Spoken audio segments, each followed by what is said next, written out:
শুধু বলিউড নয়, সারা বিশ্বে আশা ভোঁসলের গান বহুল পরিচিত। লতা মঙ্গেশকরের বোন আশা ভোঁসলে শুধু শাস্ত্রীয় বা ভক্তিমূলক গান নয়, বলিউডের একাধিক সিনেমায় ইয়ে মেরা দিল ইয়ার কা দিওয়ানা, হাঙ্গামা হো গেয়া, পিয়া তু আব তো আজা সহ বহু ক্যাবারে গানও গেয়েছিলেন। আজ আমরা জানব আশা ভোঁসলের জীবনের কিছু অজানা কথা। ৯০ বছর বয়সী আশা ভোঁসলে ১৯৩০ সালের ৮ সেপ্টেম্বর জন্মগ্রহণ করেন।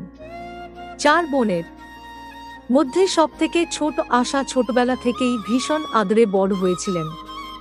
১৯৪৯ সালে মাত্র ১৬ বছর বয়সে আশা ভোঁসলে ৩১ বছর বয়সী গণপত রাওকে বিয়ে করেন এবং তখন থেকেই আশা ভোঁসলের জীবন বদলে যায় সম্পূর্ণভাবে।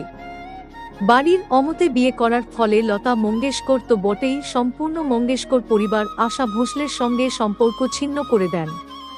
বৈবাহিক জীবন খুব একটা সুখকর জীবন ছিল না আশার।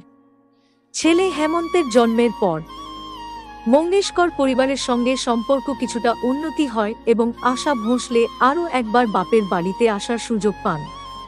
তবে বাপের বাড়ির সঙ্গে এই সম্পর্কের উন্নতি একেবারেই মেনে নিতে পারেননি গণপত রাও।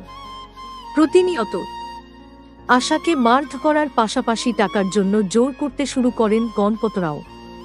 ১৯৬০ সালে গার্হস্থ্য হিংসা সহ্য না করতে পেরে আশা শ্বশুরবাড়ি থেকে বেরিয়ে যান এবং ফিরে আসেন বাপের বাড়িতে।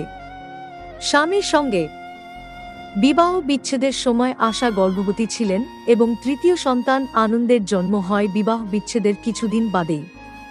৩টি সন্তান কিভাবে মানুষ করবেন তিনি, এই নিয়ে যখন চিন্তায় দিন কাটছে আশার, ঠিক তখনই তিনি গানের জগতে বৈবাহিক জীবন ছিন্ন করে বেরিয়ে এসে আশা পুরোপুরি নিজেকে নিয়োজিত করে ফেলেন গানের জগতে। ৩ সন্তান হেমন্ত, বর্ষা এবং আনন্দকে বড় করার পাশাপাশি তিনি নিজের ক্যারিয়ার সামনে ছিলেন নিপুণভাবে। ভক্তিমূলক গান হোক অথবা বলিউডের কমার্শিয়াল গান, ৮০ দশকে আশা ভোঁসলে ছাড়া অন্য কোন গায়িকাকে নিয়ে কাজ করার কথা ভাবতেই পারতেন না পরিচালকরা। ১৯৮০ সালে আশা ভোঁসলে আর ডি বর্মনের সঙ্গে বিবাহ বন্ধনে আবদ্ধ হন, কিন্তু দুর্ভাগ্যবশত এই বিবাহ বেশি দিন টেকেনি।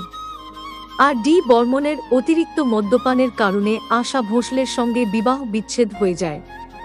দ্বিতীয়বার বিবাহ বিচ্ছেদের পর আশা ভোঁসলে সারা জীবন একা থাকার সিদ্ধান্ত নেন এবং নিজেকে পুরোপুরি নিমজ্জিত করে দেন সঙ্গীত আরাধনার মধ্যে।